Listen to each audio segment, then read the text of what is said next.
Nzahimbaza Uwiteka iminsi yose, ishimwe rye rizaba mu kanwa kanjye iteka. Zaburi 34 umurongo wa 2.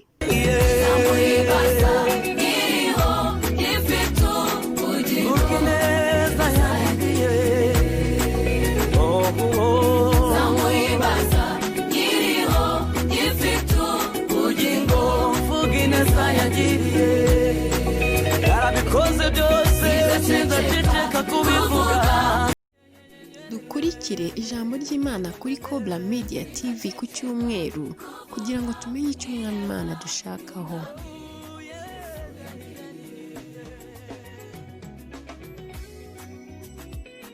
Kongera gusuhuza abakurikiye Cobra Media TV, uyu ni wa mwanya mukunda kandi mwishimira w'ijambo ry'Imana.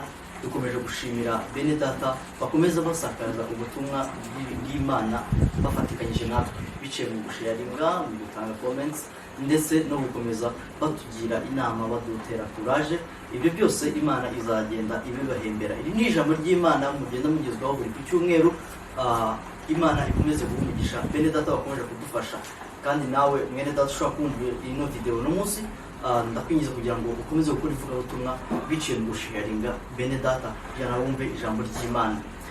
Uyu munsi turaza kuganira ijambo ry'Imana ryongera kwibutsa twebwe twamaze kwakira Yesu Kristo nk'umwami n'umukiza, kugira ngo dukomeze kurwana, dukomeze gusingira cyangwa se duharanire gusingira icyo Yesu Kristo yadufatiye. Rero ndakwinjiza mwene data tuze kubana mu mwanya tugiye kumara tuganira ijambo ry'Imana. Nk'uko musanzwe mubimenyereye, tubanza tugasenga kugira ngo twegereze umwuka w'Imana kugira ngo ubane natwe. Rero reka tubanze dusenge Yesu Kristo adushoboze mu ijambo ry'Imana tugiye kuvuga.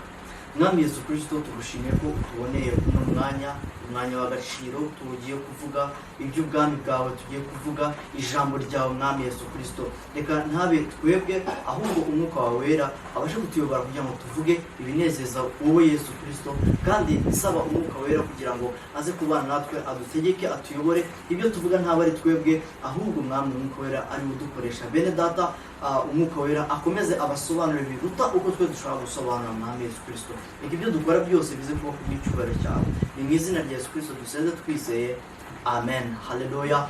Bene data, tugiye kuganira ijambo ry'Imana rifite insanganyamatsiko ivuga ngo gira umwete wo guharanira gusingira icyo Yesu Kristo yagufatiye, cyangwa se gusingira ikamba Yesu agufitiye cyangwa se akubikiye. Haleluya. Gira umwete wo guharanira gusingira ikamba Yesu Kristo akubikiye cyangwa se agufitiye. Haleluya. Turaza kuganira ijambo ry'Imana twihuse. Turaza kurisanga muri Timoteyo wa 2 igice cya 2 ku murongo wa 3 kugera ku murongo wa 5. Dusome mu izina rya Yesu Kristo. Wowe ufite Bibiliya dushobora gufatikanya tugasoma ijambo ry'Imana. Kadusome mu izina rya Yesu Kristo. Timoteyo wa 2 ibice 2 ku murongo wa 3 kugera ku murongo wa 5. Ijambo ry'Imana rivuga ngo ujye ufatanya nanjye kwihanganira imibabaro nk'uko bikwiriye umusirikare mwiza wa Kristo Yesu. Nta waba umusirikare kandi ngo yishyire mu by'ubu bugingo ngo abe akinejeje uwamwandikiye ubusirikare.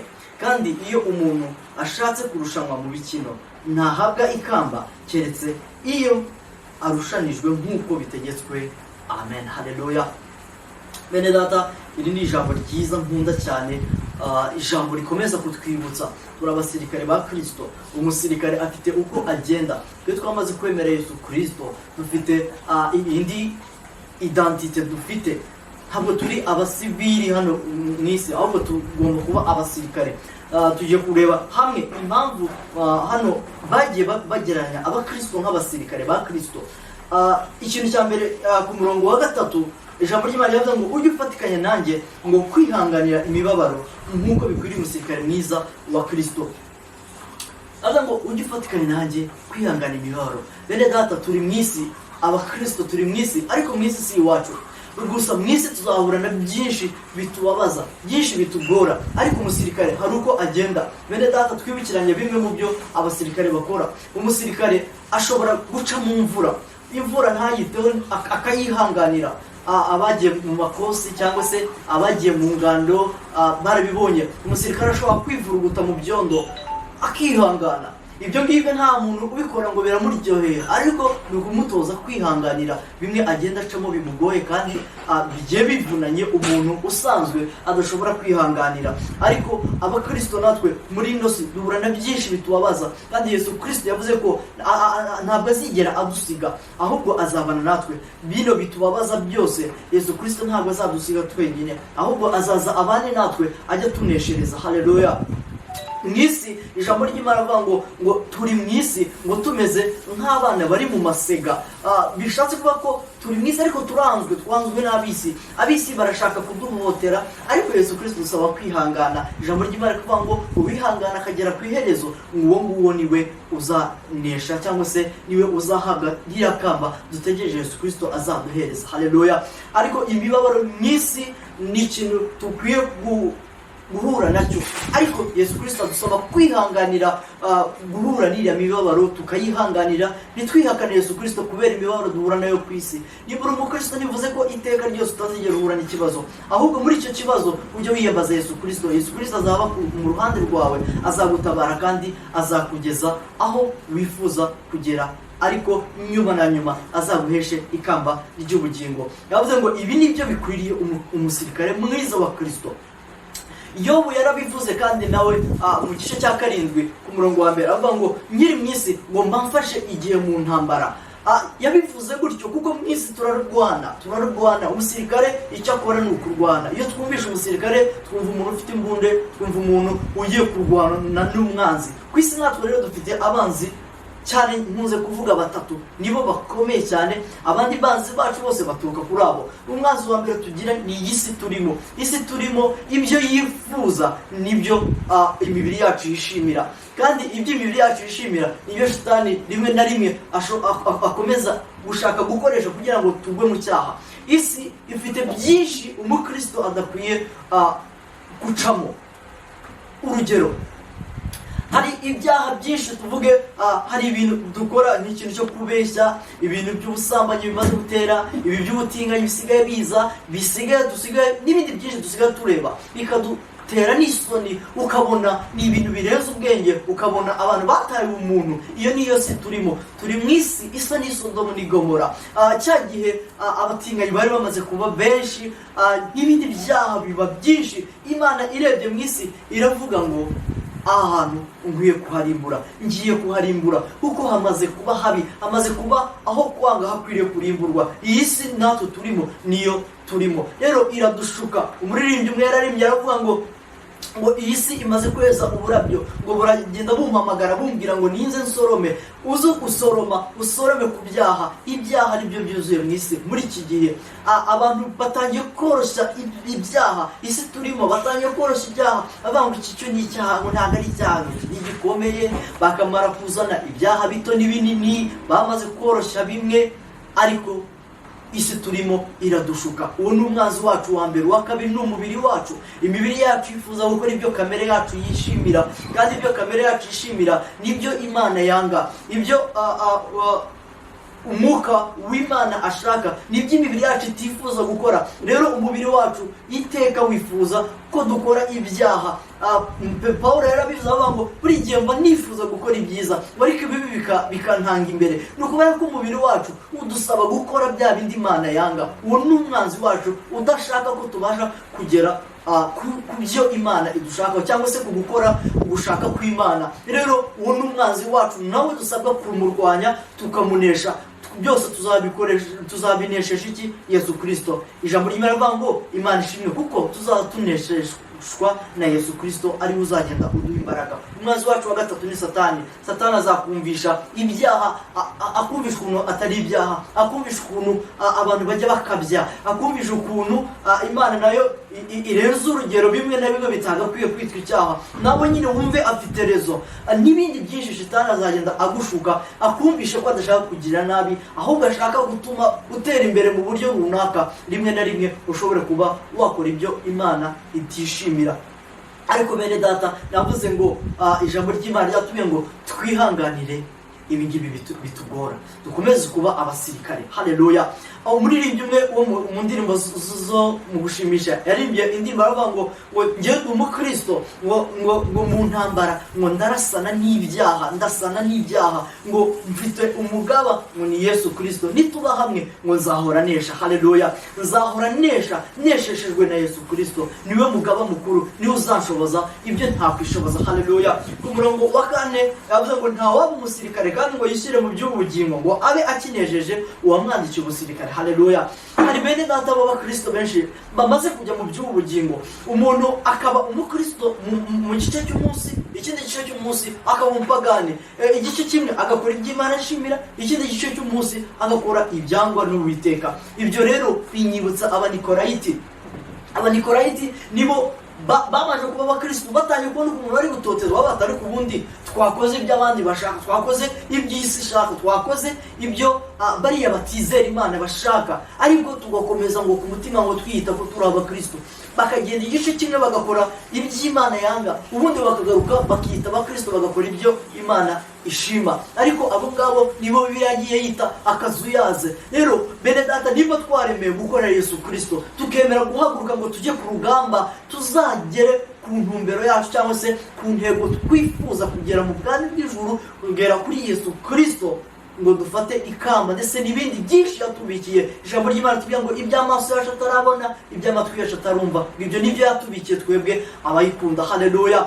Rero turasabwa kugira ngo turwane, turasabwa kwihangana, turasabwa kutaba nk'Abanikolayiti, turasabwa kuba abakristo tumaramaze ibyo mu byo twemeye kubamo.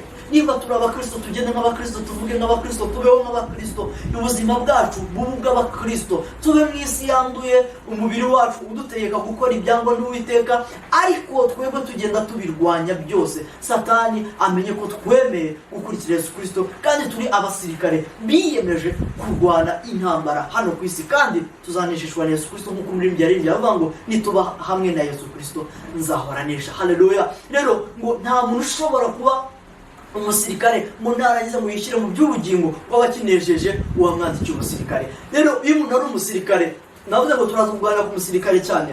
Umusirikare akora ibyo umukuru wiwe amubwiye buri gihe, ntabwo ashobora kureba inyuma. Niba amaze gutsinda, atsinze ab'inyuma, akomeza areba imbere. Bagira ikintu bita ngo ni songa mbere.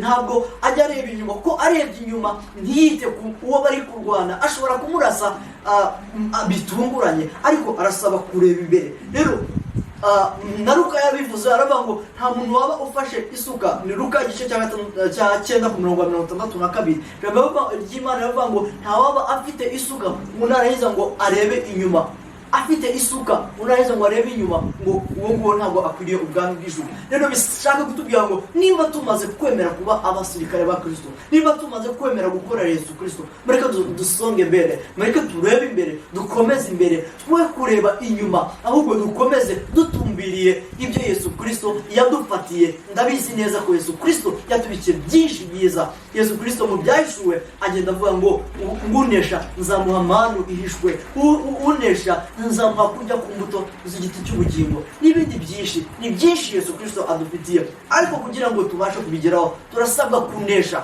Ariko muri uko kunesha mureke tubiharanire. Turabizi ko abo banzi bahari, abanzi baturwanya ku manywa na nijoro, ariko mureke turwane kugira ngo tubashe kugera ku byo Yesu Kristo yatubikiye. Haleluya. Umurongo wa 5 yavuze ngo kandi iyo umuntu ashatse kurushanwa mu mikino ntahabwa ikamba keretse arushanije nk'uko bitegetswe. Amen. Haleluya. Rero bene data, natwe ibyo turi mu isi turimo turarwana, uko twifuza kuhabwa ingororano, tugomba kubanza tukagira icyo tunesha, tugomba kubanza tukagira aho tugera tukanezeza Imana, noneho nyuma tukazahabwa ikamba ari nkacyo gihembo. Haleluya. Rero ntabwo dushaka guhabwa ibihembo aka kanya, ahubwo hari umunsi dutegereje.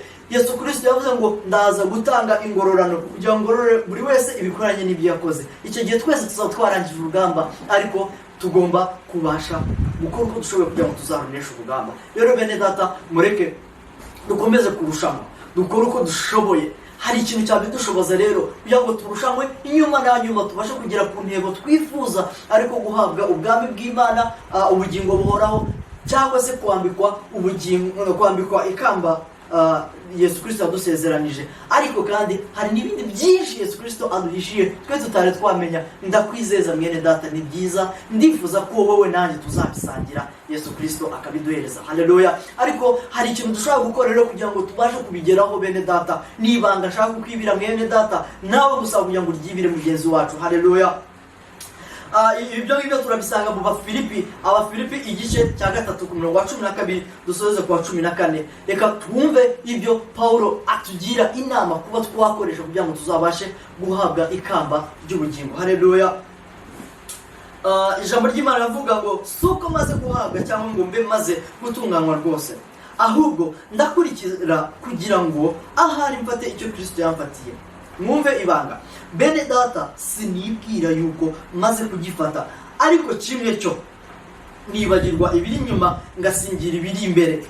Ndabaranira kugera aho dutanguranwa ngo mpabwe ingororano zo guhamagara kw'Imana muri Kristo Yesu kwavuye mu ijuru. Amen. Haleluya. Paulo yavuze amagambo nakunze cyane. Yaravuze ngo suko maze guhabwa, yarwanye intambara, yakoze byinshi, yararwanye aranesha, yageze n'igihe yiyumvamo aravuga ngo ubu ngubu ndumva ngewe ndi tayari, nagiye kwigendera nkibanira n'Imana, nkajya mu ijuru nkibana n'Imana, ariko ndumva nshaka kubana nawe kugira ngo nkomeze nongererwe imigisha cyangwa se ingororano. Ariko hano yavuze ngo nubwo ibyo byose nabikoze, sinibwira ko maze gusingira. Ntabwo nari naba umuntu wuzuye ukwiye kumva nkwiye kudamarara ngo nicarire nguma aho ngaho, ahubwo hari ibanga rimwe yavuze, kuko yamaze kwiyumva mu mutima we ko atari yagera aho yifuza kugera, kuko aracyari mu isi, aracyafite igihe mu ntambara, kuko yo ibice 7:1 byavuze. Avuga ngo simaze gutunganywa rwose, kandi sivuga ko maze gufata neza icyo Yesu Kristo yambikiye, ariko hari ibanga rimwe mfite, icyo njya nkora ni kimwe, nibagirwa ibiri inyuma mugasingira ibiri imbere. Haleluya. Bitandukanye natwe bamwe muri iki gihe, areba yageze kuri byinshi bimwe, akumva ko yageze hahandi hanyuma, akumva ko nta kindi asigaje. Ariko mwene data, hari ibanga rimwe, nimba warabwirije imbaga nyinshi mu minsi yashize, uyu munsi kuba Imana yakuretse ukaba ukiri ugihumeka umwuka w'abazima, hari ibindi usabwa gukora. Rero reka kwibwira ko biriya wakoze ari iby'igitangaza. Ntabwo ari igitangaza, ahubwo uyu munsi kuba uriho hari ikintu usabwa gukora. Ejo uracyakeneye gukora, rero uracyasabwa gukora. Reka kwibwira ko ibyo wakoze bya nyuma ejo hashize ngo wumve ko umaze kugafata. Nimba uri umuririmbyi warakoze indirimbo, reka kumva ko nimba aho ugeze umaze kuba umuntu ukomeye, utakiri ku rwego rw'abandi, utangiye kwihereza titre zimwe na zimwe, aho ibyo ntabwo ari byo. Haleluya. Ahubwo urasabwa kwibagirwa ibiri inyuma ibyo warenze, warangiza ugasatira ibiri imbere. Satani ashaka kugufatira muri ako gatego mwene data. Warabwirije, wakoze imirimo y'Imana myinshi, warangiza ukumva ko uri umuntu, ukatajya kwiyumva ko uri umuntu ukomeye. Satani ashaka gukora muri ibyo, akagutuma wishyira hejuru, ukumva kuri igikomerezwa, ugashobora kuba wakwishyira hejuru. Icyo ni ikintu kimwe Imana yanga kuruta ibindi byose. Yaravuze ngo abishyira hejuru izabashyira hasi, ariko abicisha bugufi ngo izabazamura. Haleluya. Rero iri ni ibanga Paulo yakoresheje, natwe dukwiye kwigana, kwibagirwa ibiri inyuma, twara tugasingira ibiri imbere. Haleluya. Aravuga ngo ndamaranira gusingira icyo Yesu Kristo yamfatiye, kugira ngo mpabwe ikamba, mpabwe ingororano zo guhamagara kw'Imana. Haleluya. Ndamaranira, ndarwana. Ibi ngibi umubiri urandwanya ndabizi, ariko ndarwana nawo kugira ngo utazambuza rirakamba. Iyi si ndabizi kurimo byinshi birangaza abantu benshi bamaze guhagurukira, basigaye bakora iby'isi yifuza, bakirengagiza ko ari abana b'Imana, bakirengagiza ko bafite identite y'abana b'Imana. Haleluya. Ariko mwene data, urasabwa gukorera Imana, urasabwa kumarana, kurwana, ukagira umwete, uharaniye ryakamba, kuko ijambo ry'Imana rivuga ngo uzasoza urugamba cyangwa se uzarangiza akanesha, uwo niwe uzabona ubugingo buhoraho. Rero urasabwa kunesha. Reka kwibwira ko akanya ukiri mu ntambara umaze kugira aho ugera, ahubwo haranira, urwana, marana kugira ngo ugere hahandi dutanguranwa, handi twese twifuza kuri bya bindi Yesu Kristo yatubikiye, bya bindi twese dukeneye kugeraho. rero mwene data reka kwibuka ibyashize, reka ubyibuke, yego bigufashe gutera imbere, ariko ntubyibuke ngo bitume wumva ko ugeze igihe cyo gutuza, cyo kudamarara. Uzirinde kudamarara mwene data ukiri mu ntambara. Haleluya. Rero abasirikare iyo ageze ahantu akumva ko yanesheje, icyo gihe hari igihe ashobora kugwa mu mutego. Ariko mwene data ndagusaba kugira ngo wibuke ibi ngibi dusoza, ntukibwire ko ugifite igihe kirekire, kuko utazi umunsi uzahamagarirwamo, umunsi Imana izaguhamagarira. Haleluya. Rero ushobora imperuka ishobora kutabona umunsi, ariko ugomba guharanira uko bishoboka kose kugira ngo uzabashe gusoza urugendo amahoro. Haleluya. Reka dusoze mwene data nkubwira imirongo ibiri izagufasha. Reka kwibwira ko ugifite igihe, ntabwo uzi umunsi uzahamagarirwa, ariko umva icyo ibyahishuwe igice cya 22:12 uko ijambo ry'Imana tubwira. Ijambo ry'Imana rivuga ngo dore ndaza vuba nzanye ingororano kugira ngo ngororere umuntu wese ibikwiriye ibyo yakoze. Haleluya. Ndaza vuba nzanye ingororano kugira ngo ngororere umuntu wese ibikwiranye n'ibyo yakoze. Haleluya.